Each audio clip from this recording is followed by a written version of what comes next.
unsere Geschicht.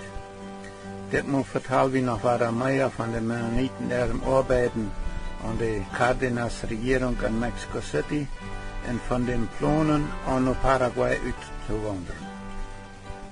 Einer von den Inspektors, die die Regierung im September 1935 nur die Chihuahua-Mennoniten-Kolonien geschickt hat, zu untersuchen, auf die Mennoniten bloß wegen der Regierung ihre neue Schulgesetzen so anruhig wären und Utwaudren wollen, oder auf da vielleicht noch andere Ursachen verlagen. Der hat einen von seinem Bericht in Mexico City gesagt, die mexikanische Regierung soll die Mennoniten eigentlich ihr Land, ihre Gebiete und ihre Wirtschaft aufgeben und danach gewisse Entschädigung zahlen, wenn die das Land verloren mussten.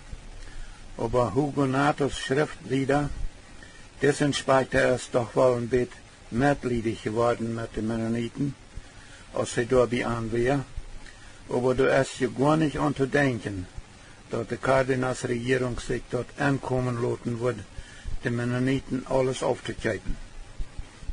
Aber dann schrift Hugonatos bald einen Tag davon, dass die US-Regierung gerade ein neues Arbeitergesetz gemerkt hat, nur wohnt alle Mexikaner, die in der US arbeiten und nicht abrechte Papieren haben, in ihrem Land rausgeschmissen worden sollen.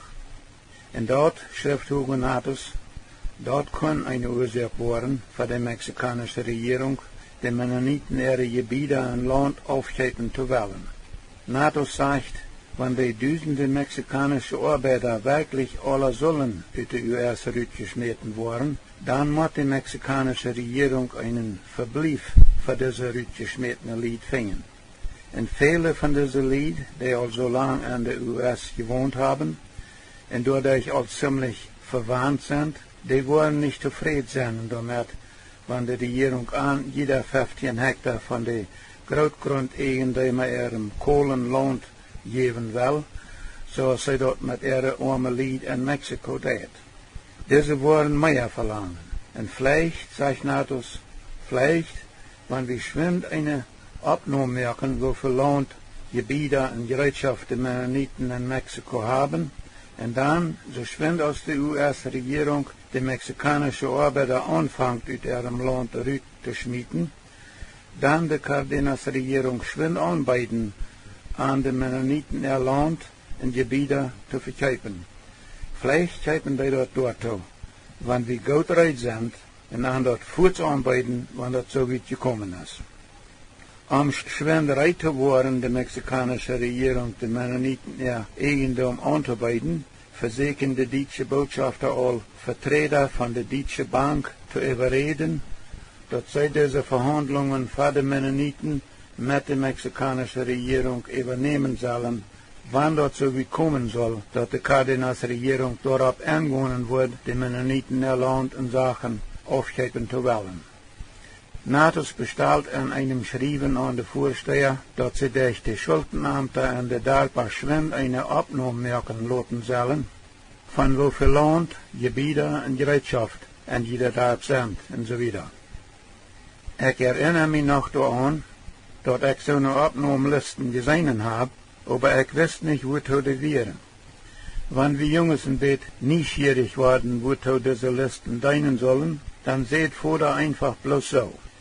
In Russland und in Kanada haben die Mennoniten auch viele Abnahmen gemerkt, von was die Lied alle haben. Und das stimmt auch. Aber ihr habt uns wohl nicht wirklich kreuz sagen, wozu die Listen dienen sollen, denn die Kolonisten wären all viel zu unruhig, ohne dass junge Jungs auch noch am Schwung kämen, viel von all dem Klamur zu reden, wo manche Leute mussten versuchen, vorrichtet worden. Hugonatos Schrift an die Vorsteher, wir wollen, wenn das wirklich so wie kommt, dass die US-Regierung Dutzende Mexikaner aus ihrem Land rausschmiert, sehr hastig reit sein, die mexikanische Regierung die Mennoniten ihre Gebiete, Land und Gerätschaft anzubieten. Das ist aber niemals dazu gekommen. Wir wissen von der, dass von 1934 an immer noch mehr Mexikaner in den US arbeiten, und es steht dort einmal alle rausgeschmissen worden sind. In den 1930er Jahren redet man davon, dass Dutzende Mexikaner angesetzlich in den USA wären. Von der sind dort Millionen. Damals schien zu haben aber wenigstens die deutsche Botschafter in Mexico City gelebt, dass die Amerikaner dort ernst meinten mit ihrem neuen Arbeitergesetz.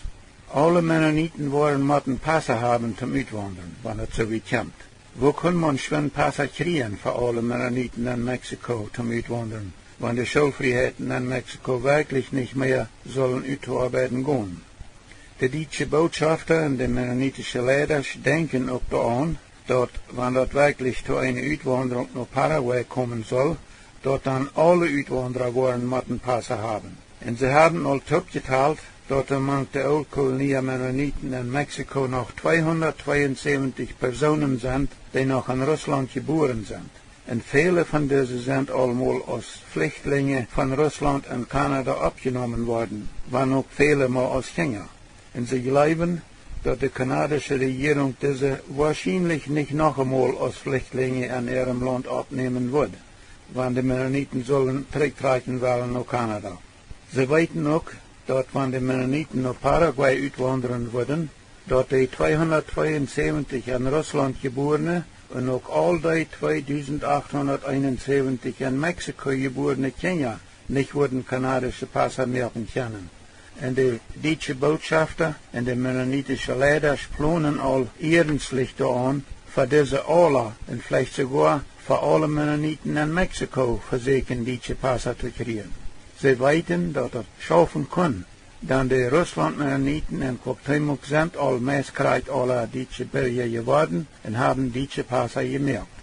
Die deutsche Botschafter schlugen vor, dass sich vielleicht alle Mennoniten in Mexiko einfach dem Deutschtum anschließen sollen und dann auch alle deutsche Pässe merken. Sie kamen mit diesem Plan im November 1935 so weit, dass sie all ein Dokument ausschreiben, wodurch und wo die Mennoniten sich dem Deutschtum anschließen würden.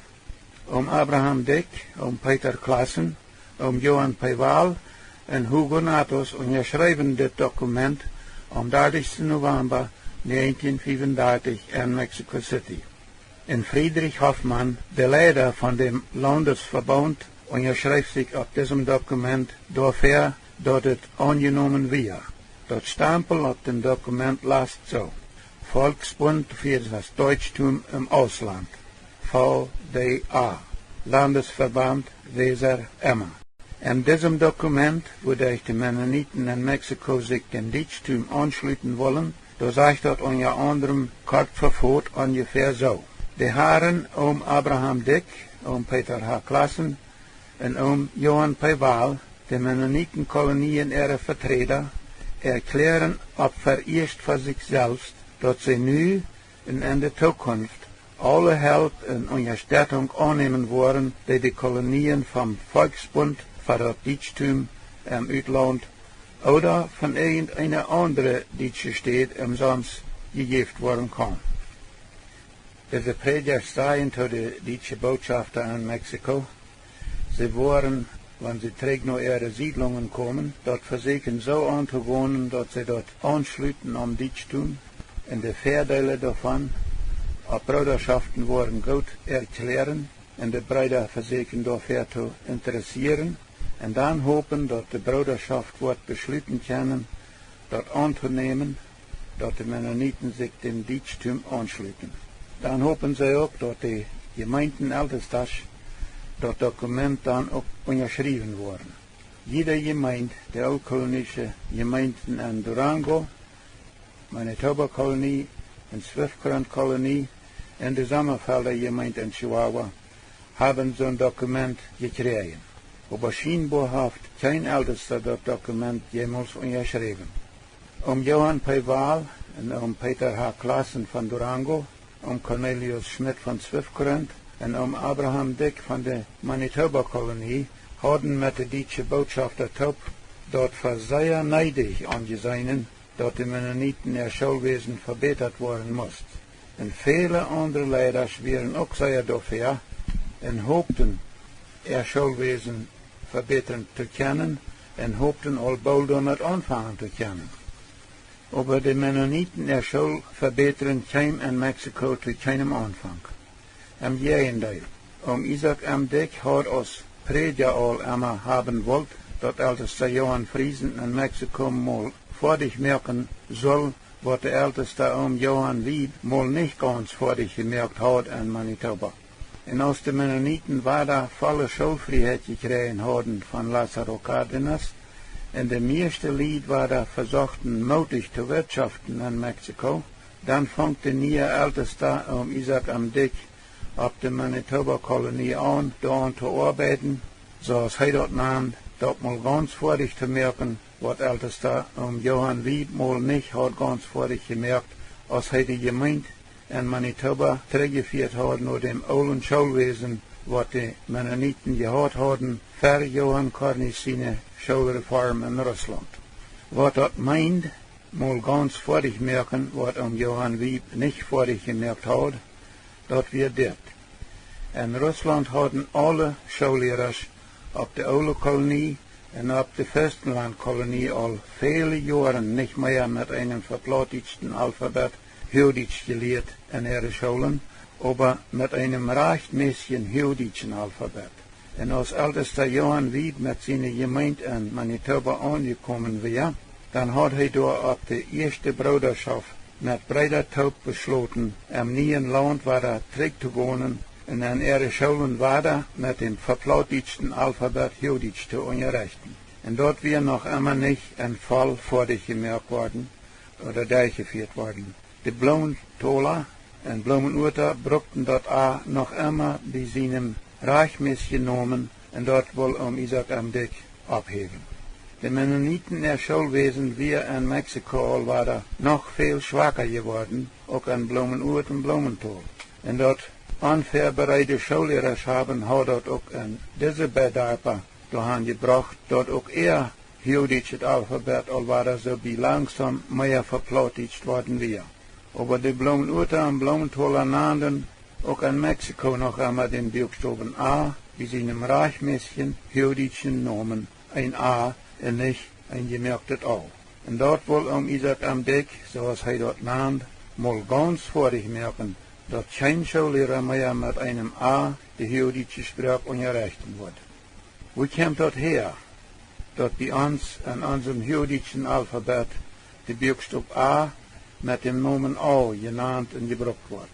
Na, ganz einfach von da, dass unsere Vorfahren in Pressen dem rechtmäßigen A mal den Namen A gegeben haben, zum hunderte jüdische Welt Plautdietsch zu merken. Wir haben uns all einmal gesagt, dass unsere Vorfahren aus ihren Preisen anfangen, jüdische Becher in ihre Schulen zu brücken, das jüdische Alphabet so sehr als möglich verplautdeutschten, de jüdische Welt so plautdeutsch zu merken als möglich.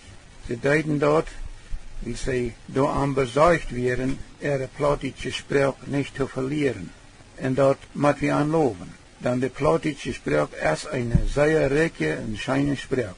Aber dort sie dort dachten, die jüdische Sprache verplautdeutschen zu machen, dort wir anreicht. Keine Gemeinde oder Gruppe von Menschen hat das Recht, eine Sprache anders zu lehren, als der rechtmäßig ist. Und weil es dort anreicht ist, eine Sprache so zu verfälschen, kann sich dort auf der Länge nicht anders auswirken, als sehr viel Schwierigkeiten mit sich bringen. Vielleicht verstehe ich nicht alle, was ich da krieg mit mein, wenn ich rede von das jüdische Alphabet verplautdeutschen, zum jüdischen Wort plautdeutschieren merken. Ich will mal versuchen zu erklären, was es meint. Sehr viele von uns kennen Spanisch oder Mexikanisch und wir weiten, wo die Buchstaben im spanischen Alphabet heiten. Und die meisten Buchstaben heiten im jüdischen Alphabet kriegt so, als die im spanischen Alphabet heiten. Und so, wenn wir das auch in Betracht nehmen, dann soll uns dort helfen, um besser verstehen, wo die Buchstaben im jüdischen Alphabet rechtmäßig heiten. Wir haben dort gerade den Port von den 26 Buchstaben in unserem jüdischen Alphabet immer bei ihrem plautdeutschen Namen genannt und gebraucht. Und wenn wir die Metlüden oder die Stammebuchstaben, so als unsere Fibel die nannt, auf Plautdietsch nennen und brauchen, dort hat auch nicht viel, um die jüdische Welt Plautdietsch merken, weil die an und für sich allein Stamm sind. Aber wenn wir die Selbstlüden oder die Lüdebuchstaben, zoals onze Fibel den nannt, die ihren plautdietschen Nomen nanen und brocken, dann können wir hunderte Jodische wie Plautdietsch werden merken. Aber wir müssen hier weiter aufbrechen. Nächstes Mal vertellen wir erst, von wo ans Jodische das Alphabet mal verplautditscht worden ist, und dann von wo dort dadurch mit der Zeit zu einem Buchstabengericht kam in Chihuahua, Mexiko, so als Schullehrer David Harder dort nannt. Was nächstes Mal? Ich sehe George Krempel.